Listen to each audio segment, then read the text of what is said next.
Nama saya Cecep Abdul Qayyum. Saya adalah penyuluh kehutanan yang ada di salah.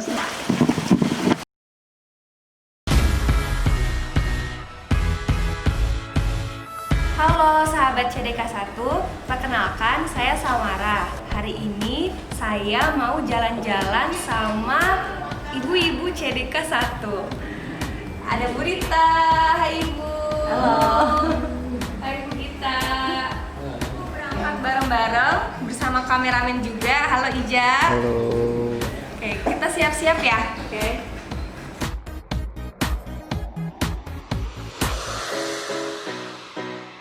Ikutin perjalanan kita. Pamit dulu ya.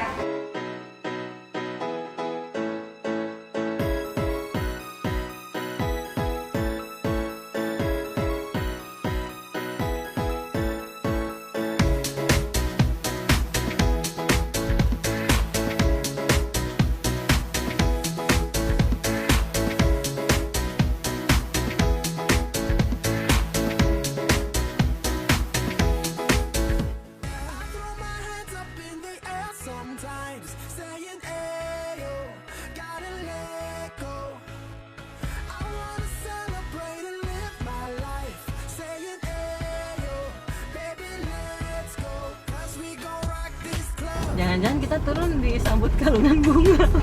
Semerebana. Nah, terus kan di tas lagi kumpul kan. Iya. Awas kawan-kawan ikut lagi kunya terus. Oh iya Bu, terus-terusan. Iya. Lurus ini? Belum.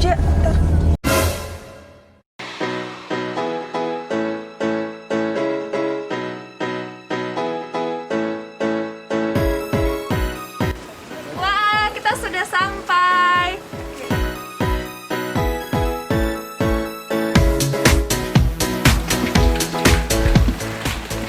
Ya, Pak Cecep. Ya, gimana deh?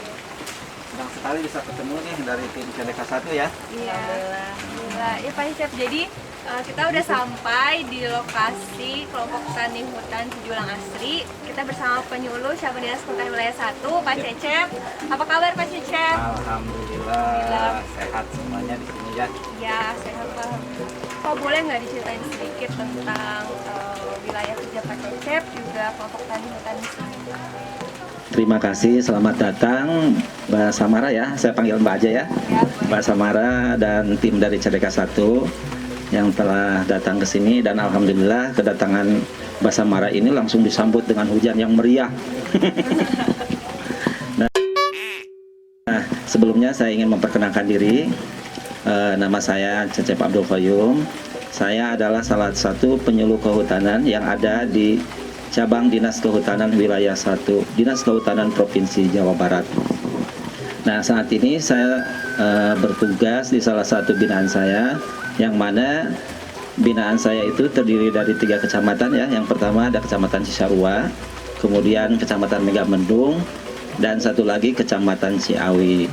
Kita sekarang berada di salah satu kelompok binaan saya, yaitu di kelompok tani hutan Cijulang Asri, Desa Kopo, Kecamatan Cisarua.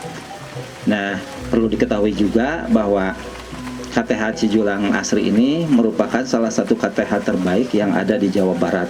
Karena pada tahun yang lalu KTH ini sudah berhasil menjadi juara pada ajang Lomba Wana Lestari kategori kelompok tani hutan. Alhamdulillah juara 1 untuk tingkat provinsi dan bisa tembus ke tingkat nasional, meskipun belum berhasil menjadi juara pertama, tapi bisa masuk nominasi ke 4 besar. Itu suatu prestasi yang sungguh luar biasa. Dan sekarang kita berada di tengah-tengah ketua kelompok dan anggota KTH Cijulang Asri. Mungkin saya akan perkenalkan ya. Alhamdulillah, selamat datang kepada tim dari CDK Wilayah 1 beserta rombongannya, yang alhamdulillah mungkin pada sore hari ini berada di saung kelompok tani hutan Cijulang Asri. Bagaimana kita membina kelompok tani atau warga masyarakat yang ada di lingkungan ini? Yang pertama mungkin kita secara kekeluargaan. Nah, kalau secara kekeluargaan jadi tidak ada yang namanya saling membebani. Nah, alhamdulillah mungkin kita berkat bimbingan atau pendampingan dari penyuluh ini, sehingga kami sebagai warga masyarakat khususnya di Kampung Cijulang Desa Kopo ini adalah benar-benar merasa istilahnya suatu kemajuan yang mana kemajuan ini untuk meningkatkan minimal ekonomi masyarakat atau menggali potensi yang ada di wilayah khususnya Kampung Cijulang dan umumnya Kecamatan Cisarua tadi Pak gitu. Nah di depan, karena di depan sudah tersedia ada beberapa bungkus pupuk organik, pupuk kompos atau pupuk bokasi. Nah beliau ingin tahu bagaimana sih cara proses pembuatan ini, kemudian tahap awalnya dari mana, alat dan bahannya apa saja itu. Baik, saya akan mengenalkan bahan dan alat untuk pembuatan mol atau mikroorganisme lokal yang pada hari ini kita akan praktekkan, yaitu dari limbah kulit pisang dan dari tempe bahannya. Nah ini akan dijadikan mikroorganisme yang nantinya akan dijadikan untuk pembuatan bokasi dan juga nantinya akan dijadikan sebagai pupuk pelengkap cair atau PPC. Nah ini contoh yang sudah jadi, ini adalah terbuat dari kulit pisang. Nah nanti kalau sudah diproses 1 minggu kita bisa diaplikasikan untuk pupuk cair dan untuk pupuk bokasi padat. Nah caranya yaitu nanti akan dipraktekkan langsung. Silakan Bu Risma, Nah, mungkin minta tolong ininya ke Bu Risma. di blender. Ini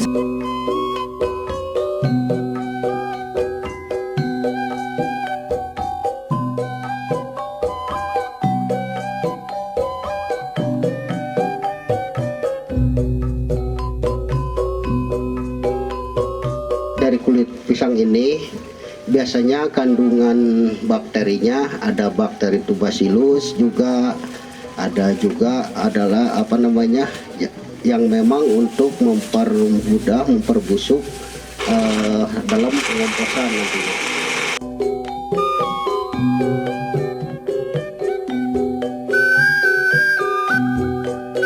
Blender halus ya, nanti dimasukkan ke dalam botol atau yang sudah ada tutupnya kayak gini. Nah ini kalau sudah jadi seperti ini harus dibuka setiap hari karena di sini akan ada yang namanya reaksi ya mikroorganisme. Kalau tidak dibuka dia akan meledak, buka sendiri gitu. Apalagi kalau didekatkan anak kecil berbahaya, dan tidak boleh disimpan di tempat yang kering atau yang basah. Karena ini adalah pengembangan daripada mikroorganisme. Kalau bau istilahnya kayak tape atau lain sebagainya itu berarti berhasil gitu. Bagaimana kalau 1 minggu kita tidak dipakai? Nah ini bisa dijadikan ke tempat yang lebih besar, cuma ditambah lagi gulanya gitu. Jadi cara penyimpanannya, kalau kita memang tidak ada gula, kita bisa menyimpan di air kelapa. Nah ini jadi sangat mudah sekali, dan ini adalah pengganti daripada yang banyak di pasaran seperti ini yang ada merek yang namanya IM4 mikroorganisme. Ini sama sebetulnya, kita lebih baik memanfaatkan limbah yang ada, karena kalau saya daerahnya daerah sayuran, bisa saja terbuat dari sayuran atau dari sayuran tomat atau dari buah pepaya misalnya juga.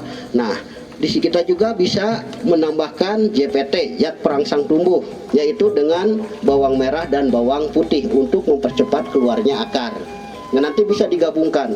Nah ini ada yang sudah jadi, kita nanti bisa dengan sederhana menggunakan bisa menggunakan TDSEC seperti ini nantinya, bagaimana kepekatan dalam kandungan, atau juga dengan sederhana menggunakan lampu, penghantar lampu yang mana biasanya bahan organik lebih lengkap, biasanya antara ion positif dan ion negatif itu akan lebih cepat menghantarkan.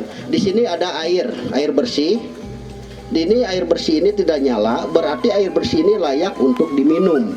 Nah, di sini ada tadi dari kulit pisang, ini bisa menghantarkan lampu. Ini juga dari bawang, berarti ini kurang kayak ini. Ini juga ada dari tempe, ya kan? Nah ini juga tadi dari campuran seperti ini. Nah ini adalah bahan-bahan mol yang akan diaplikasikan untuk membuat pupuk bokasi kompos. Nah karena lampu nyala itu dihantarkan antara pertukaran kation dan anion atau katoda dan anoda, sehingga pupuk-pupuk ini adalah akan dipercepat, akan istilahnya pembusukannya, pengomposannya, dan kandungan di dalam pupuk itu nantinya akan lebih lengkap lagi, apalagi tadi ditambah dengan zat perangsang tumbuh. Kalau kita memakai kotoran ternak, mungkin di situ juga ada zat E. coli-nya dari kotoran ternak. Yang paling bahaya memang zat E. coli dari kotoran manusia. Kita sekarang mengaplikasikan daripada mol tadi untuk pupuk cair dan nanti untuk pupuk kompos padat. Nah mungkin seperti itu Pak. Baik, kita sekarang akan mempraktekkan pembuatan PPC atau pupuk pelengkap cair. Di sini ada tempat yang kurang lebih 25 liter air. Nah di sini adalah hampir 20 liter air, 10 kg kotoran ternak, kohe atau kotoran hewan. Di sini ada mol pisang, yang itu yang campur air 200 ml, dan ini ada zat perangsang tumbuh yang terbuat dari bawang putih dan bawang merah. Nah, kita masukkan larutan ini ke dalam yang tadi. Nah, jangan lupa di sini ada gulanya, yang maka ini untuk makanan daripada bakterinya. Nah, karena kalau kita sudah memasukkan mikroba, berarti kita harus memasukkan makanan daripada mikroba tadi, gitu. Ya, tidak kelaparan, Nah, sudah itu nanti kita diaduk ya. Nah, biasanya setiap hari itu kita harus putarnya karena seperti ini. Nah, kurang lebih hampir selama 20 putaran atau 50 putaran dan ditutup rapat. Nah, ini bisa digunakan selama 1 minggu, lebih cepat daripada kompos padat. Nah, ini nanti kalau kita mau gunakan untuk penyemprotan tanaman, untuk menyuburkan tanah, nah ini bisa menggunakan pupuk pelengkap cair ini. Untuk tanaman apa? Semua jenis tanaman. Nah, tapi nantinya kalau sudah kita pakai tanaman yang misalnya baru numbuh, itu bisa lagi 1 liter dicampur dengan 5 liter air. Jadi bukan ini semuanya dipakai langsung. Jadi ini tergantung pada besaran tanamannya, disesuaikan dengan dosis ukuran dengan tanaman tadi. Mungkin seperti itu Kak. Jadi pupuk cair itu khasiatnya sungguh luar biasa ya untuk tanaman itu sendiri. Jadi layaklah untuk dikembangkan oleh kita karena dalam proses pembuatannya itu sendiri tidak terlalu sulit gitu ya. Apalagi sekarang lagi ngetren-ngetrennya tanaman hidroponik Pak Cecep. Ya, nah ini salah satu pupuk cair ini sangat benar-benar istilahnya membantu sekali gitu. Nah mungkin seperti itu. Sahabat, tadi kita udah lihat cara pembuatan mol dan pupuk cair. Sekarang kita lihat buat bokasinya yuk.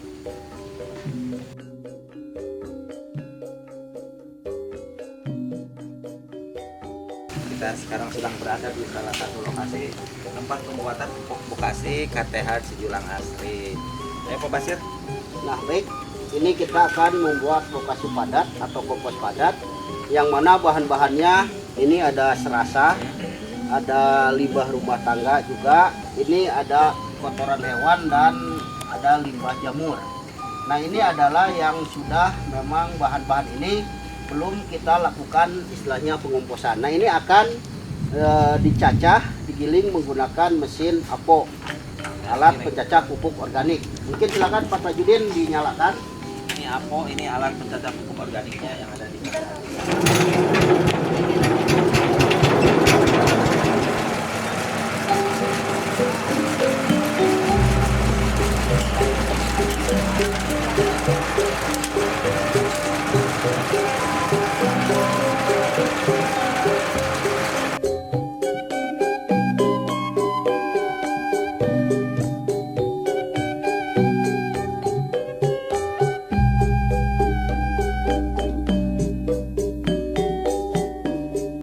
Liter mol ini dilarutkan dengan 10 liter air, dimasukkan ke sini, diaduk sampai merata. Nah nanti ini akan disiramkan Secara merata ya sini. Ini biasanya nanti kita balikan selama 1 minggu. Nah, untuk menjadi bokasi yang baik untuk digunakan, yaitu sesudah 40 hari. Nanti kita akan ungkap atau akan sungkup ya dengan menggunakan terpal plastik. Nah, di sini harus dijaga suhunya. Karena di sini mengandung gas metan CH6. Nah, makanya di tempat sampah meledak itu adalah dari gas metan tadi. Nah, sesudah itu ditutup, disungkup, dan selama seminggu dibalikan selama 4 kali dalam 40 hari itu minimalnya. Nah, di situ kita silakan bisa digunakan untuk tanaman apa saja. Nah, gitu kan. Dan untuk ukuran mual 1 liter tadi bisa untuk membuat bokasi sebanyak 1 ton. Nah, nanti kalau kita mendapatkan suatu pupuk yang murni, yang bagus, nah mungkin dari sisa ini banyak yang potongannya besar-besar dan sebagainya, bisa digunakan dengan menggunakan ayakan halus gitu kan. Kalau untuk media pot dan lain sebagainya, kita buka 1 minggu baunya agak bau busuk gitu kan, berarti bakteri pengurainya adalah mati. Nah, kita bisa ditambah lagi bakteri atau mikrobanya. Nah, kalau keluar sedikit asap-asap dan sebagainya, berarti ini adalah berhasil. 1 jam lah istilahnya diangin-anginkan, nanti ditutup kembali, digundungkan kembali, ditutup dengan terpal. Nah, selama kurang lebih tadi 40 hari. Nah, jadi seperti itu. Terima kasih informasinya Pak Basir yang telah memberikan kita pelajaran yang begitu bermanfaat sekali. Tapi yang pasti dari catatan tadi bahwa kita itu dalam pembuatan bokasi ini, kita harus, ini tahapan sudah selesai tapi kita harus melakukan pengecekannya. Nah, ini tahapan kita. Tadi kita sudah belajar cara pembuatan mol, pembuatan pupuk cair, dan pembuatan pupuk bokasi. Bagaimana Mbak Samara? Iya. Sudah jelas tidak? Sudah jelas Pak Basir. Bener-bener ini expert banget ya Pak ya. Saya juga dapat ilmu baru banget. Baru kali ini saya juga lihat pembuatan pupuk, apalagi pupuk bokasi. Ini bokasi itu singkatannya apa Pak? Bahan organik kayak bokasi. Bahan organik kayak sumber daya hayati. Itu maksudnya bahan-bahan organik yang memang ada di lingkungan sekitar kita. Nah, nanti memang kelanjutannya kita mengaplikasikannya bisa saja nanti diuji aerasinya, diuji porasinya. Jadi tahapan-tahapannya sebelumnya masih bisa berlanjut. Nanti kalau sini sudah jadi gitu kan. Nanti kapan-kapan jadi bisa seperti lanjut itu, lagi gitu. kalau penasaran tadi tahapan aerasi, tahapan apa tadi yang mau diketahui gitu. Ini mungkin kita bisa ngobrol lagi di sebelah sana. Ayo kita ke sana lagi buat ngopi-ngopi. Iya, siap. Pak Tajudin, Pak, ayo teruskan. Lah kapalangka dia, Bu itu teruskan. Pak Basir, jadi ini hasilnya tadi udah jadi bokasi itu dikemas seperti ini Pak Basir. Ya Bu, ini adalah hasil yang sudah didekomposisi selama 40 hari. Kita kemas seperti ini, memakai label KTH Cijulang Asri. Dan ini juga biasanya ada yang memang sudah kita menjadi pelanggan gitu kan, yang memang pesan baik itu untuk tanaman sayuran, tanaman hias, terutama yang paling banyak itu untuk tanaman hias di pot Bu. Dicampur lagi mereka dengan media tanah. Nah, kalau kita di sini ada juga yang memang dia mempunyai merek dagang, kita penyedia komposnya, dia pasarkan juga dengan merek dia. Kita juga sama seperti itu. Yang penting memang kita keuntungannya untuk kelompok tani dan untuk istilahnya menjadi modal untuk pembuatan lagi gitu, mungkin seperti itu. Jadi dari kelompok untuk kelompok Iya, juga ya Pak betul, ya. ya. Iya. Jadi ini udah mulai dipasarin. Sahabat kalau misalnya cari pupuk bokasi nanti bisa datang-datang langsung ke kelompok tani Iya. hutan Cijulang Asri di Iya. Desa Kopo ya Pak Iya. ya. Hari ini udah banyak banget ilmu yang kita dapat, terutama saya dibimbing sama Pak Basir dan juga penyuluh teladan CDK wilayah 1 ya Pak Cecep ya. Ketemu lagi buat konten-konten berikutnya. Jangan lupa like dan subscribe. Oke, sampai ketemu nanti. Makasih Pak Basir. Ayo, sama-sama. Terima kasih Mbak Samara.